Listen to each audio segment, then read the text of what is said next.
Твој став, твое право е слоганот со кој Државната изборна комисија од утре ќе почне со кампања за информирање на граѓаните за предстојниот референдум закажан за 30 септември. За гласачките ливчиња ќе се потрошат 211.000 евра, велат од Државната изборна комисија.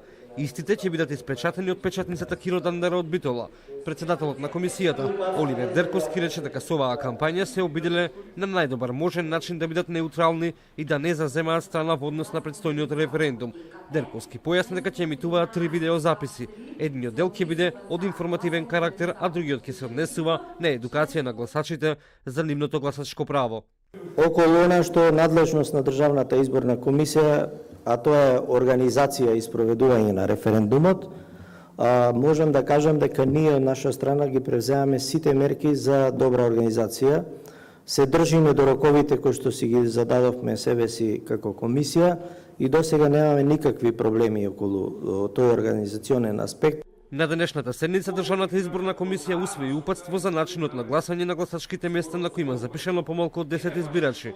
Станува збор за 81 гласачко место. Гласачите од овие избирачки места ќе гласаат во најблиските пунктови кои не се подалеку од 3 километри.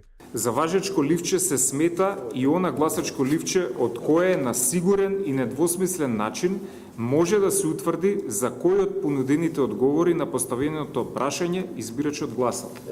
Гласањето се врши на начин на кој се заокружува со плаво хемиско пенкало еден од понудените одговори за или против на гласачкото ливче. Дерковски потенцираше исто така дека овој состав на Државната изборна комисија драстично ги намалил трошоците за организирање на гласачкиот процес и кампањата. За сумата што ќе се потроши од 211.000 евра за печатање на гласачките ливчиња, Дерковски посочи дека се работи за голема заштеда и дека сумата е намалена значително во споредба со претходните изборни циклуси. Гласањето на референдумот на 30 септември ќе се одвива во 3480 избирачки места, а според заклучениот избирачки список, право на глас имаат 1.806.336 граѓани.